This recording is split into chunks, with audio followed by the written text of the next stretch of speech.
Hi everyone, welcome back to Pathfinder Kingmaker. We're just on Bridge of the God River. We didn't do the Craglin on, of course, because we're only level 8. Excuse me. And today I'm thinking we are... Oh, like inside the window might help. You hear the music now. Thinking of heading back to the capital. And then picking up Jhod, heading to the old Sycamore. Then maybe swinging around to do Verdant Chambers.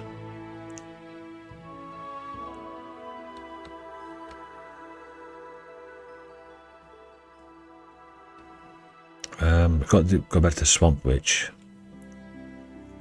to hand in those mud thingies we found. And maybe Candlemere.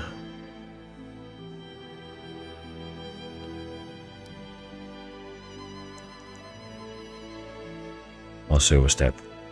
Either way, let's get going. Oh, time to get some rest, isn't it? Don't just start it.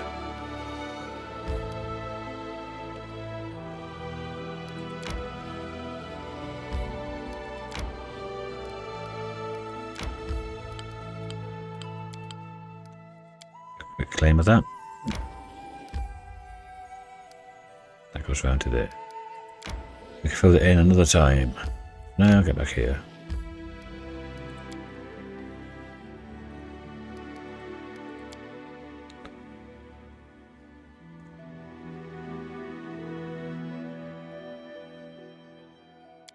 Sell all the crap.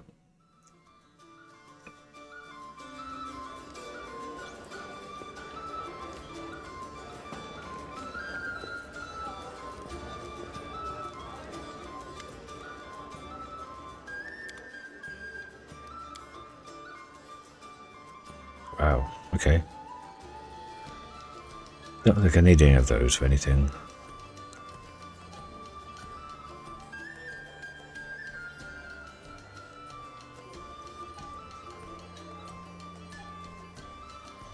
Get rid of that.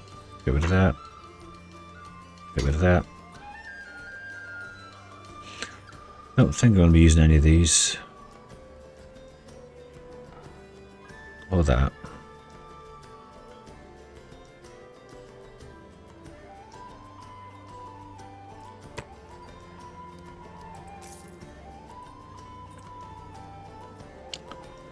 Well, let's see if I can fit this stuff on people.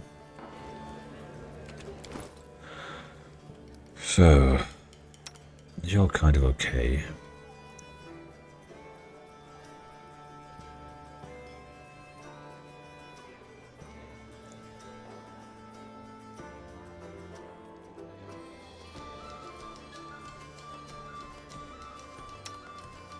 Your sister, maybe.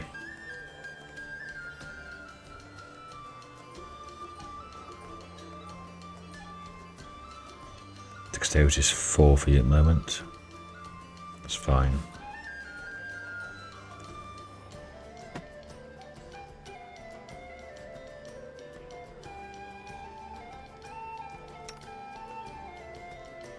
Yeah, you want that back on.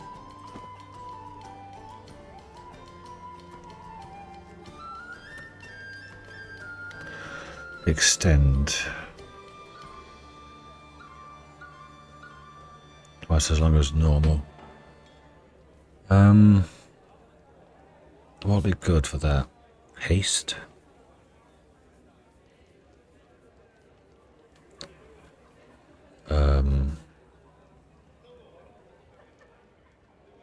Death Ward, definitely. But it's only 3 charges a day. So try to remember that.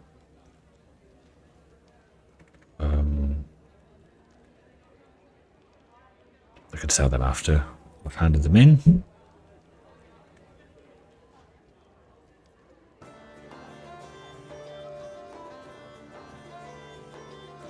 So that's pointless. Right. Next person. You have the full plate. You have look resistance, ring protection, natural armor. You have that really good stuff.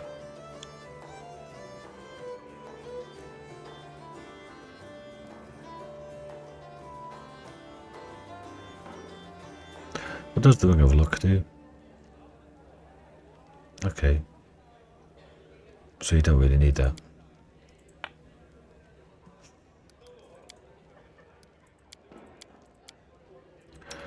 Octavia. That's just straight up better.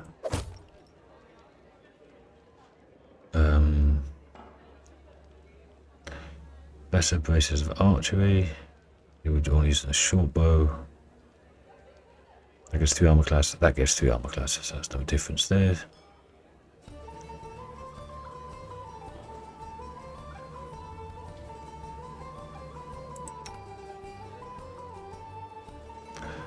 Valerie. I'm going to take that off and give it to Harim. Does less damage though.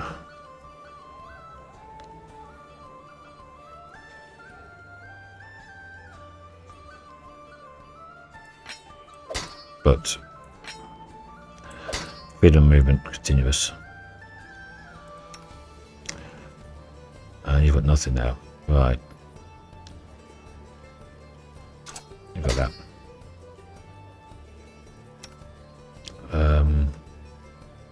That's where the longsword went.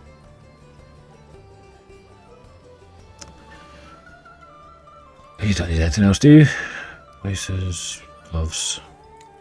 So we all dirty gloves and rings on boots, apart from rings of protection. You've got protection 1.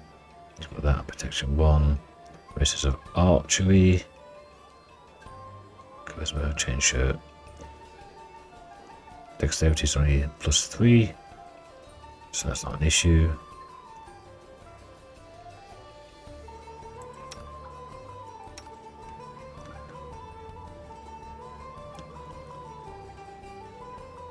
I should take that off. I'll wear that on my character. If I'm going to do the Sacred Grove thing.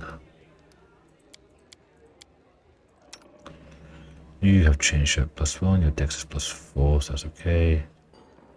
Constitution and dex are for you. Ring of protection +2.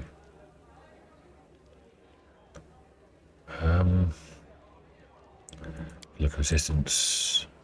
Do you have that yet?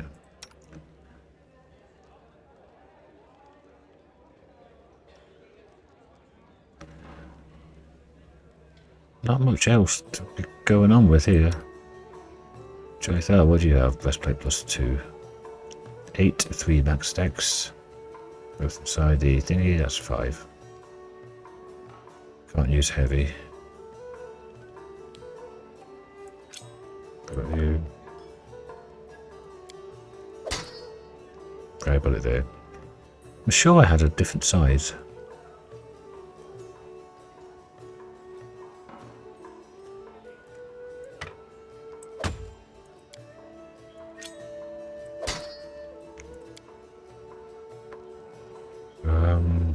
See if there's one in.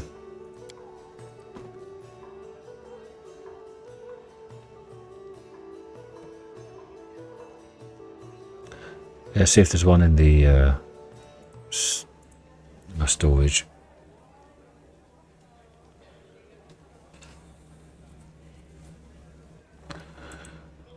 See if you do have bite attacks with your Dragon Disciple stuff. That's a claws. Dragon bite.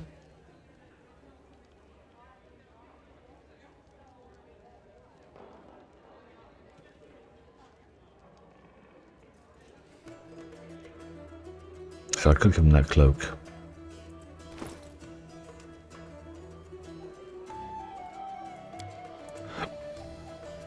I mean, why not?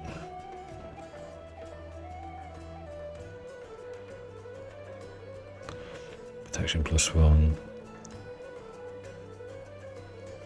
His dex is only +1 at the moment, so it's okay. Jumped over you.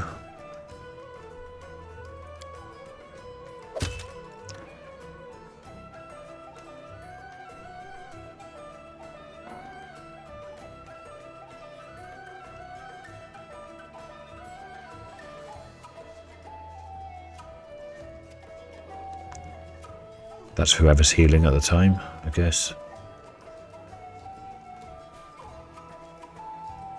They can't be sold, they're just annoying.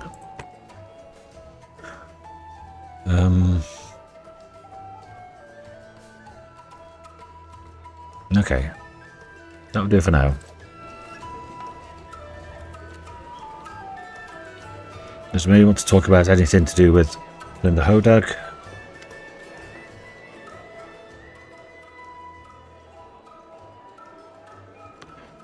Tell me about yourself. This simple question seems to puzzle Amiri. She scratches her head and starts counting on her fingers. First, I'm a barbarian. I'm strong. I grew up in the realm of the Mammoth Laws. Left my tribe, the Six Bears. Amiri looks thoughtfully at her 4 bent fingers and shrugs. And I like fights, she concludes, bending her thumb.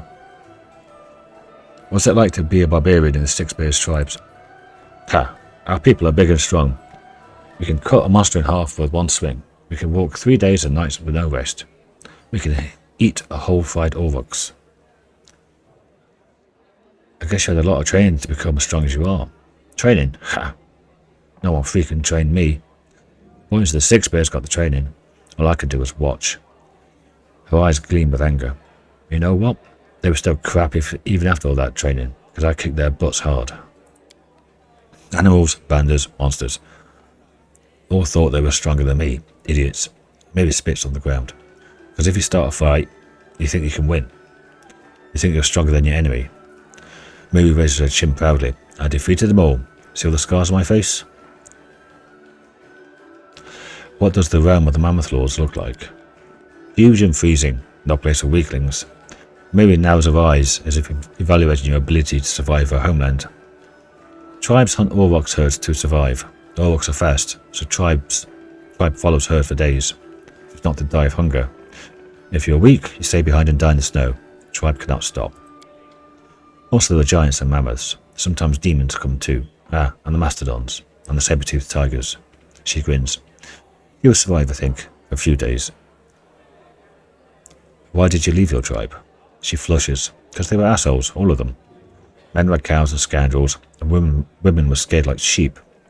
Miri rolls her bloodshot eyes in fury. Men think no girl can be a fighter because they are weak. They are afraid a woman can beat them. Females just nod. Go sew their hides, cook meat, watch kids. That's what they always say. I'm a warrior, damn it. I don't cook hides and watch meat. Miri's ready shouting, her fists clenched tightly. I told them so. I went hunting with men. And what did I get? Still the same. You are a woman. You stay home. Even give me nickname. The soft chieftain. Like a warrior woman was a funny joke. Damn, I even went to hunt those shit-faced frost giants. And there. Miri suddenly stops, breathing heavily, sweat beading on her forehead. After a moment, she waves her hand awkwardly and forces herself to grin. So I left. Cowards, scoundrels, and sissies they were, so that's why.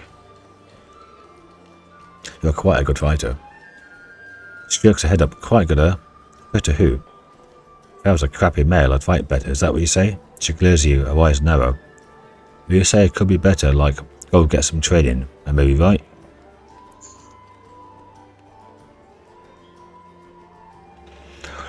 You're very good in a fight. You're an excellent warrior. I've just given you a compliment, that's all. For several more seconds, the Miri continues to glare at your face with suspicion, then, all of a sudden, she mellows. True, I fight good. That's what I do best. So have you proven yourself to be a mighty warrior? I may have, the trial is finished. And if someone ever doubt me, I'll prove it. And Miri shakes her fist at the unseen offender. So, I'm the chieftain of your new tribe? What do you expect of me? Tribe always must have plenty of food. Tribe enemies must be tough, not easy scum. Tribe's fighters must challenge their strongest enemies. Oh, so well. Maybe contemplates deeply. They must rule the tribe, make big decisions. She waves her hand vaguely.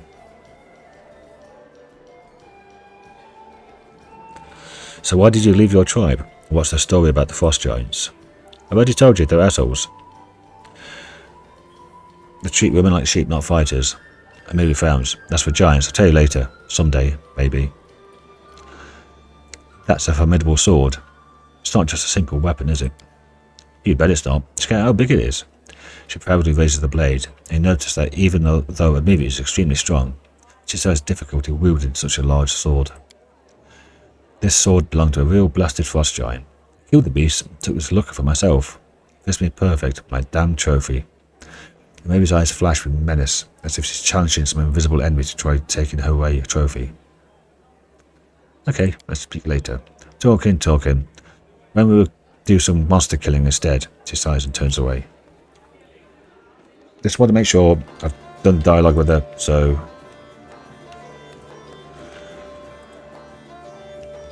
it can trigger the next part if there was a next part.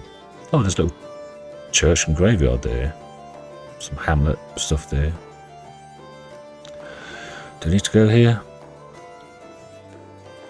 Maybe to go to get the sweet teeth something.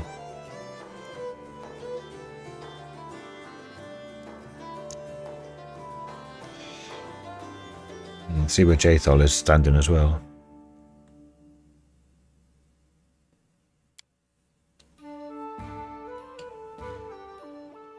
I did up the background audio volume because when I uploaded to YouTube, I noticed that I could hear my voice okay for once, but the game audio was a bit low, so I upped it by the same as mine, 7 decibels or something. Hopefully that will fix things for this recording, and my voice won't be lost in the background, because I don't talk very loudly. Jhod and Tristian, Arsino, Ennio, Erlan, Valerie. I suppose I should talk to all of them. If I'm doing it, let's do it. Let's have a talky episode, although my voice might not be up to it. How may I serve you, your grace? I really did all this, haven't I? Tell me about yourself, Jhod. What exactly would you like to know? Tell me about your past. Please be voiced. My story? Yay. Why not? You deserve to know it. I am a priest of Erastil, and Galt is my homeland. You can imagine what it's like following the teachings of the stag god in a realm torn by discord and strife. Rebellion and suspicion are the pillars of Galt. Led by Erastil, I tried to guide my flock to embrace tranquility and balance and guard them from hasty judgment, until I fell from grace myself. Foolish, foolish old Jhod. My misdeeds cast a shadow over my life and service. In search of redemption and a balm for my soul, I took to the road.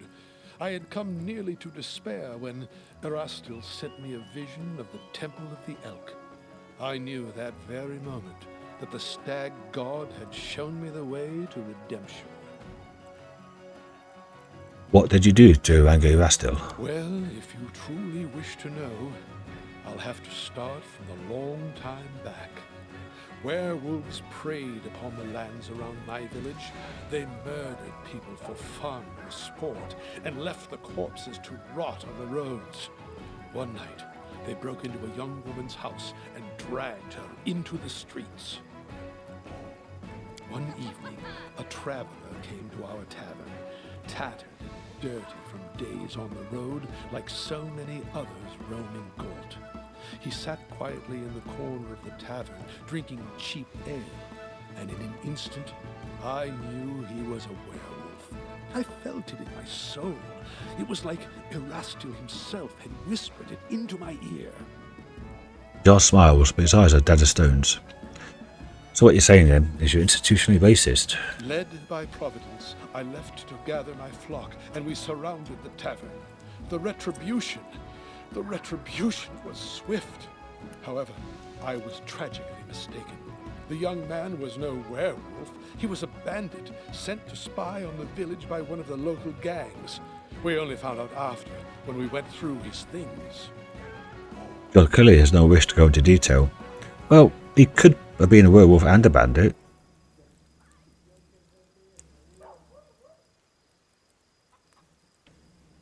Still, you saved the village from another danger, did you not? Oh, by the way, Catholic Neutral. It's a good YouTube channel of role-playing games by the people who do No Rolls Barred. That's still no excuse for my actions. I was a fool. I made a grave mistake. And what's worse, in the eyes of my flock, I cast doubt on Erastil's greatness. A priest who can barely hear the voice of his god is a disgrace to his lord and himself, and corrupts the very people he would save. Whatever the case, I knew Erastil was no longer pleased with me. It was terrifying. Jhod's voice wavers. Even now, one can glimpse inside him at the remnants of the horror he lived through. And so I left and traveled far, seeking myself and a way back into the favor of the stag god. And thus I found you, your grace, and thus Erastil has returned to me. He sighs. For that blessing, I shall be forever grateful to you.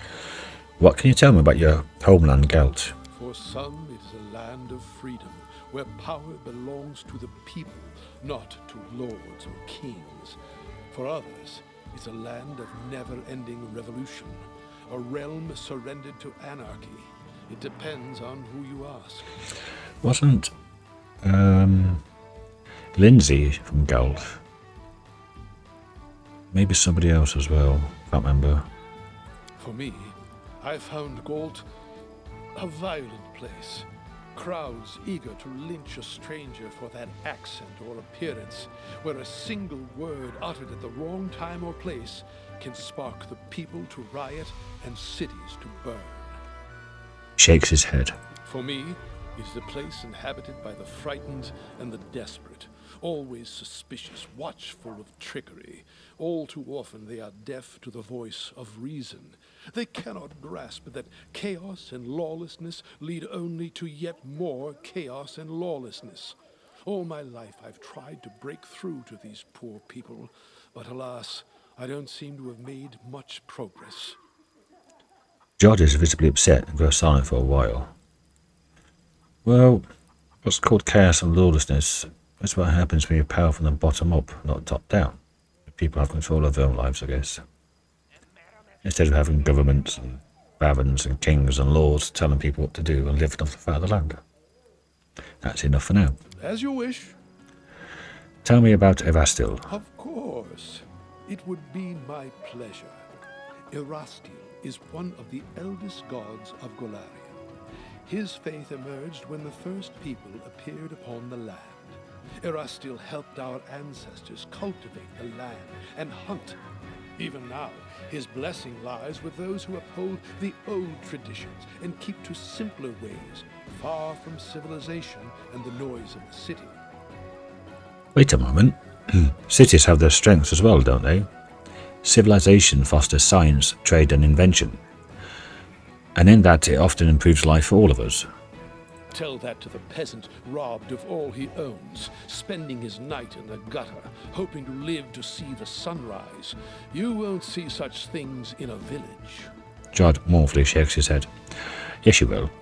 And also this peasant is because of a feudal hierarchy.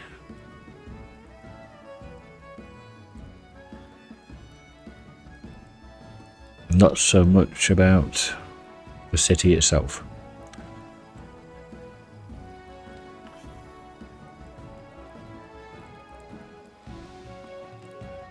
I see no point in arguing. As you say. Jhod replies with just a hint of grumpiness in his voice. What does Erastil demand of his faithful? The word demand does not befit the stag god. Honesty and friendship, loving families, merry weddings, and newborn children in their mother's arms. They bring a smile to Erastil's face. He loves his people and rewards them with fortunate hunts and plentiful harvests. But he has no temper for sloth and vanity. He never bestows gifts upon his faithful without first measuring their worthiness. We ourselves must win our daily bread, but the stag god comes to our aid in times of need and strife. So what you're saying is people who work and train and have a strong social cohesion get better hunts and harvests. That could just be because they're better at doing that, because they're doing it and they've got better social cohesion and they're training and they're focused. This sounds like too much like the vast majority of religions. You've got to believe and you've got to really work at it before you get anything. You can't just sit there and expect it to happen. Well, that's all of life.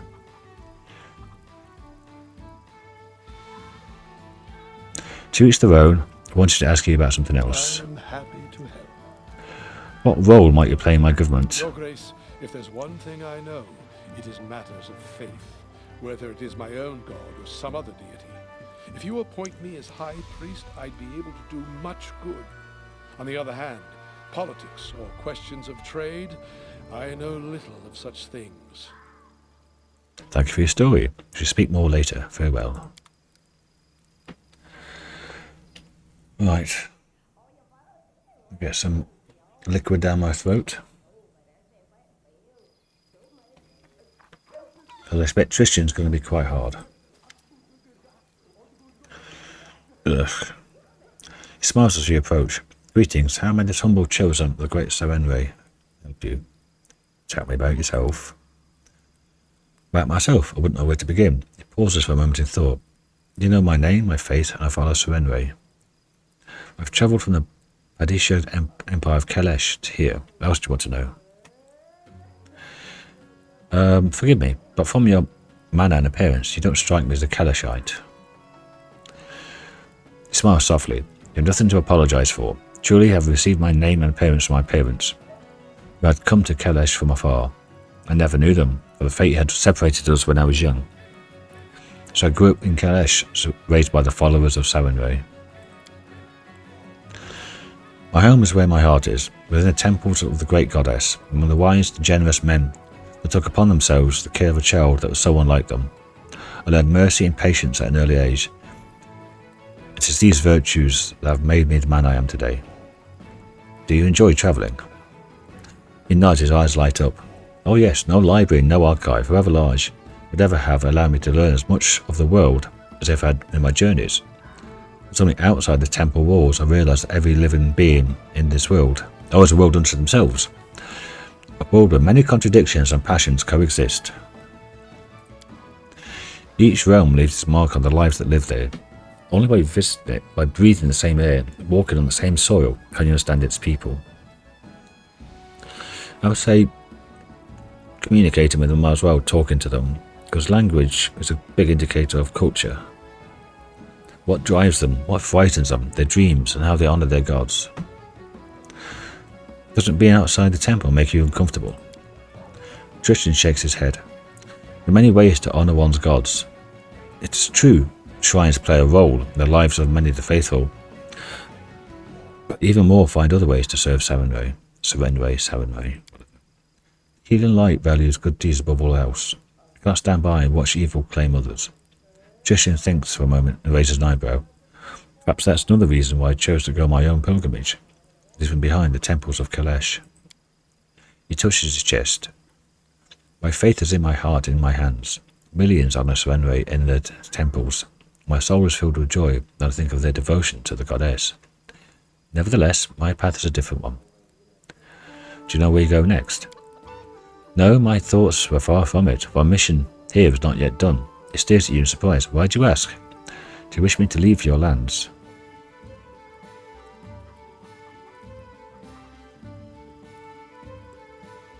I didn't mean to alarm you. That's not my intent. He shakes his head reproachfully, but with a smile. You enjoy watching others' reactions, don't you? In this regard we are alike, although I do not choose such sly ways to achieve this. Well, no, I didn't. It's asking a question. What can you tell me of Sarenrae? She's the goddess of temperance and patience. A solar flame goddess teaches us compassion for the weary and mercy to those who go astray. What would you like to know of her? Tell me about the history of your faith. There's much to tell, but I'm afraid I would miss the mark. I fear I'd bore you. Is there something specific you wish to know? How did Sarenrae come to be? Sarenrae is one of Golarian's eldest deities. I'm on the struggle bus today. Once she was an angel that had gathered the armies of the celestial allies behind her. The battle in which she showed her valour decided the fate of a whole world, and in her victory she was rewarded with a divinity. By who? In a sacred text, Sarenrae shows a beautiful bronze-skinned maiden, her hair dense in flame. Tristian smiles slightly, but her appearance is not what matters. It is the grace she brings with her touch, healing and salvation. Tell me about this battle you mentioned. What was the act of valour of Sarenrae? Her greatest moment of glory is a battle against the monstrous Rovagug, who threatened to destroy Golarion.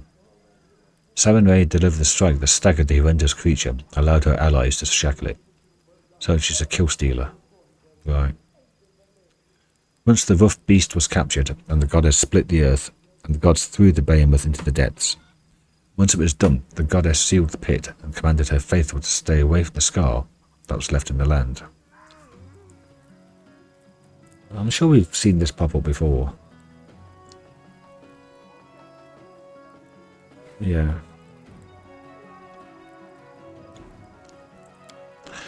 Tristian falls silent for a few moments. Alas, mortal beings are imperfect. Not even the most faithful among us can follow the deity's commandments, even when such commandments are meant to save the world and their followers. I, for one, pray the goddess is never again as furious as she was with Gormuz.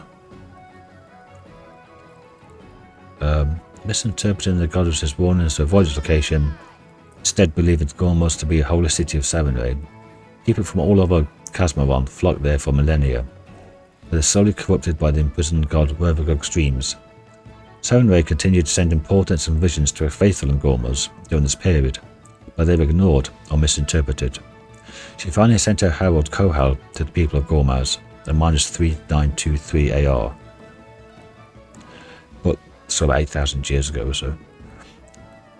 But they had been so corrupted that they destroyed him. Instead, in an act of great wrath, Sarenrae smote Gormuz with a scimitar, destroying it completely and creating an enormous rent in the earth. It eventually became known as the Pit of Gormuz. From this great chasm have emerged some of the most powerful, destructive creatures in the world's history, known collectively as the spawn of Rovagug. So she destroyed one thing and created something equally as bad. I know I looked back and the first time you could actually see the date was when you first leave Jamandi's my brain's gone. I'm looking out the window trying to look for words. We first leave Jamandi's mansion and you head to Oleg's. You can see that when you look at the map, there's a date at the top. And when I started this episode, that was exactly 5 months before in game time. Seems to have done a lot, because it took 3 months to take the Stag Lord down. And we only just missed that by like 13 hours or so. 6 hours or 13 hours. I did it in 60 days. Oh no, I did it in 60, didn't I? Okay.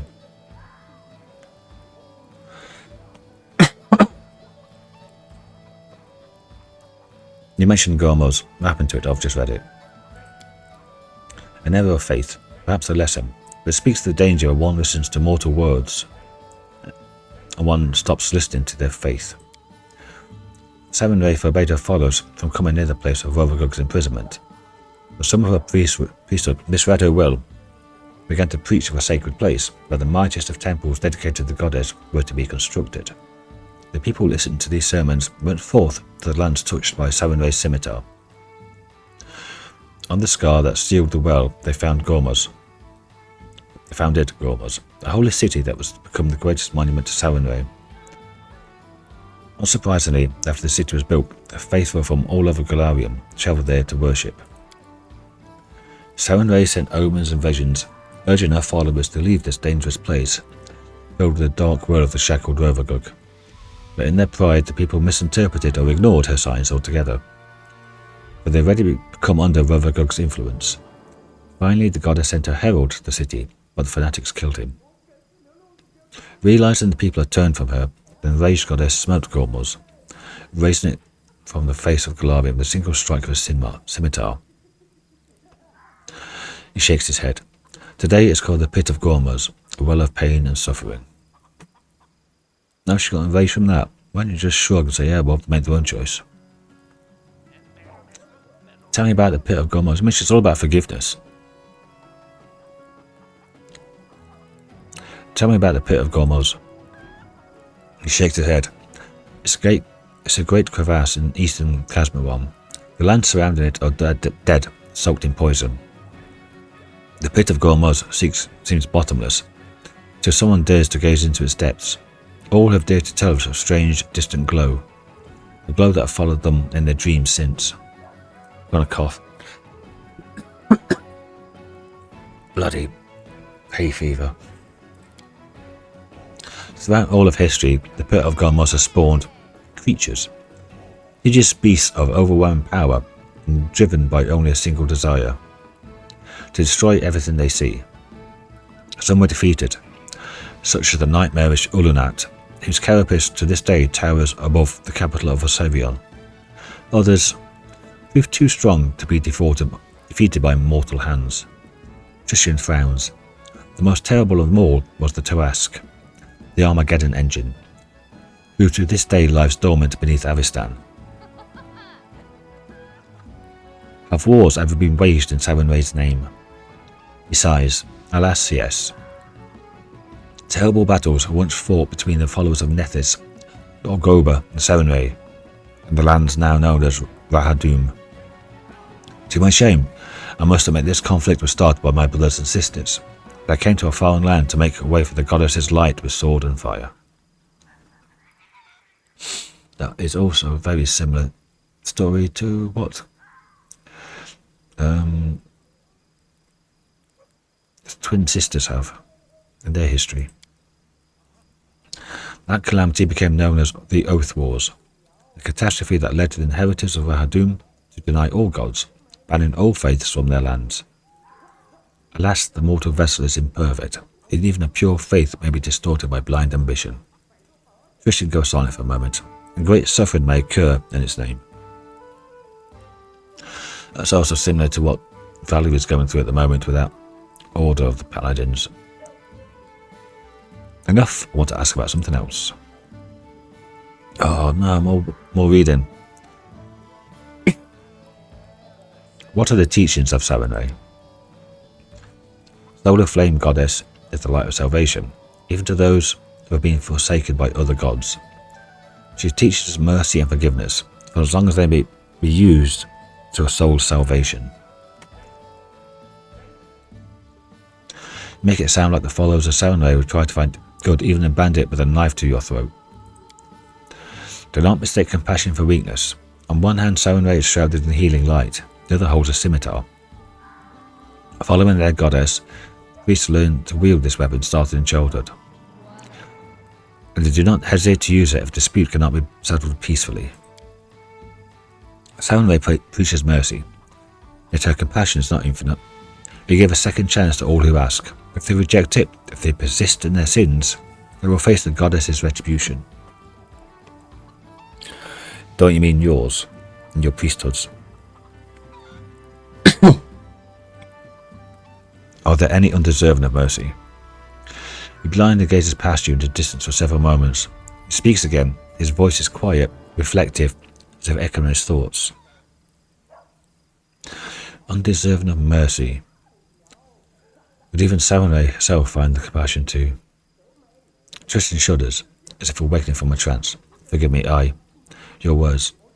They're not easy ones to reconcile, and even priests such as I, we debate them to this day. What is the point at which a soul is irredeemable? Or is it a failing of the priest himself? Hang on, I'm going to have a coughing fit. I hope that's better now.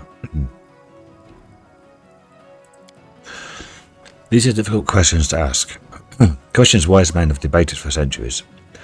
Does a being that has been tainted by evil to its very roots, that reject his own salvation, still deserve compassion?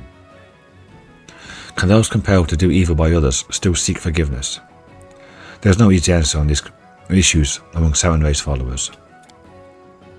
That didn't help at all. As for me, I believe that every soul carries the potential for goodness within, no matter the crime. Guilty may find forgiveness if they repent and cast off the evil that led to the deed.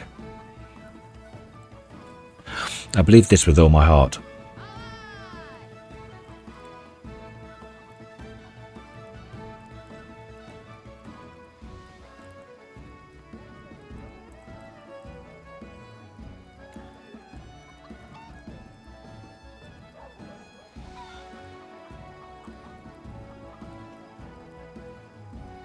What do I believe in? I hope that. A bit of that. A bit of that.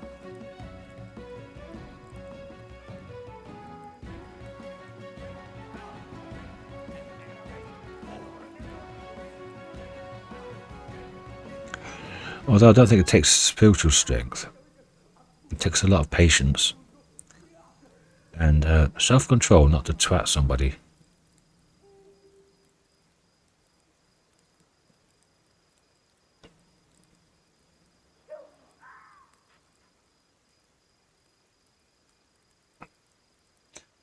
Yeah, it's not always possible to help them see it either. Sometimes they just don't want to know. Or they had a glimpse of it before and they thought it lost forever. And it just hurts them to think of it.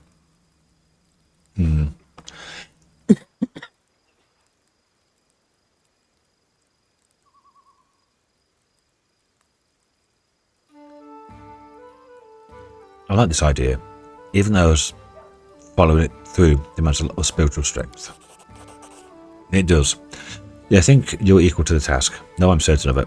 And one needn't worship Samurai to practice mercy. All are capable of it. What are your duties as a follower of Samurai? My goddess strives to see the best. Even in dark gods, she never abandons the hope of her redemption. The priests of Samurai follow her teachings, akin to the healing light herself, who emanates warmth and heeds the call of those in need. We aid the suffering in the body and spirit throughout Glorian. The priests of Samurai are willing to help anyone, no matter the faith of the one in need. Each plea must be heard. Each misfortune deserves compassion. Be it a peasant seeking a blessing for a harvest, or a murderer seeking repentance for the night before execution. Sometimes the mercy of the soul of flame goddess is the last thing that can save one's soul from ruin. We have no right to withhold it from truly repentant. How is Samurai worshipped? Many worship Soul of Flame Goddess in the temples. Some make the pilgrimage to the Everlight Oasis. Even those do not serve the goddess directly rarely shun the festivities dedicated to her, the sun-wrought festival for one. What are the temples of Samurai like?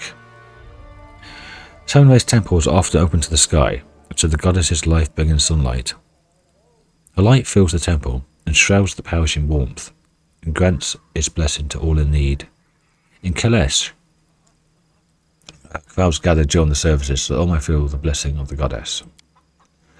Most ingenious devices are constructed by some of the faithful to please the goddess.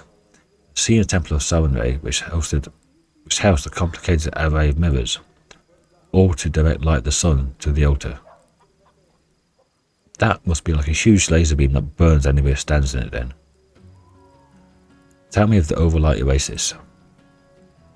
I've never been there, but the stories say it's a wondrous place sacred to Samurais faithful. The oasis is located in Zelshabar, which lies in Kazmaron. Pilgrims from throughout Golarion travel there, seeking the goddess's blessing.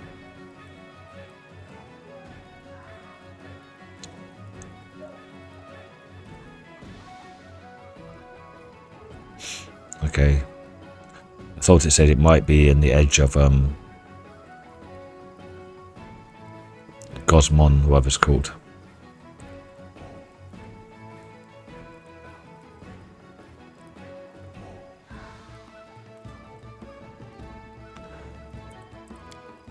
According to the legend, the waters of the Everlight Oasis are imbued with healing properties, and anyone who bathes in them shall be cured of any ailment. He smiled and thought, just imagine, a place where people from all around the world come together to worship. What stories they must share. What is the Sun-wrought Festival? It takes place on the day of the summer solstice, when the prayers of her flock can reach the sun ray the easiest. On this day, Kalesh blooms with colour. In each corner of the Padisha Empire, the people praise their goddess by dancing and singing, setting off fireworks and flying kites. I hope this beautiful custom shall one day reach your lands as well. That's all I want to know. Heard enough of Sarenrae. What brought you to these lands? I've heard rumours. They say these lands are cursed, and the curses are growing stronger, as though something's granted them power. I could not ignore such rumours. What curses are you talking about? Excuse me. Cocks his head to the side in wonder. Do you not see? Every word uttered in the heat of the argument turns into a prophecy here, just waiting to fulfill itself. And if it were only for the people, the land itself is seething with that curse so ancient that origins are impossible to trace. Excuse me. Take the abandoned temple of Arista where we met. What happened to it? What force compelled the priest to leave such a magnificent temple behind to the whims of nature? Will we ever know? I myself was nearly slain by beasts. Seems like there's a missing sentence there. Fortunately, you came along following Jhod and saved me. I owe a great debt. You've come a great distance indeed. He laughed heartily. When you look at it that way, then yes, but please do not think that I came all the way from Kalesh because of mere curiosity. I was wandering long before that. It's a custom of our faith. The farther our path takes us, the more people we may help. Why did Jhod see you in his premonition? Sarenrae sees all the good gods and goddesses as our allies. Many have fought alongside the goddess against the menace of Roragug, Erastil among them. By offering my prayer to Sarenrae, I let her know of my misfortune in the Temple of the Elk. The merciful goddess did not ignore my plea. But whom could she have asked for aid? But whom could have she asked for aid than Erastil, whose faith is strong in these lands? Erastil sent Jhod aside. You came just in time to rescue him, Tristian sighs. To tell the truth, I was certain my journey was at an end, and those creatures were to be the death of me. You have spent much time here. What do you think the future holds for these lands? These are cruel lands. As I came here, I bore witness to much pain and suffering. But I've seen the equal kindness among those seeking to protect themselves and their loved ones. The people of the stolen lands are resolute and true to themselves. I admire their strength. Alas, I do not know yet what powers of the curse that flourish in these lands.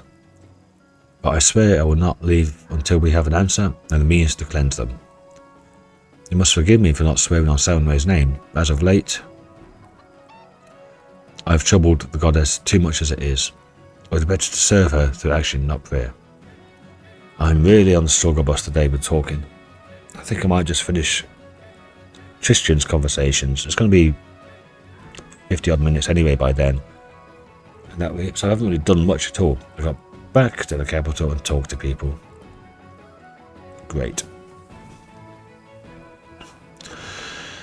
You called yourself the Chosen of Sarenrae. What do you mean by that? Sorry, that was just a mere jest. All the acolytes at my temple used to tease me with that title. They should tell you how pious and devoted I was compared to them. And yet, my faith is strong. As Heaven Rain knows this, protects me in times of great peril. If something ever threatens my life, by her divine powers, I'm transported to a safe location. Oh, the same as Lindsay. I should go. A pleasure.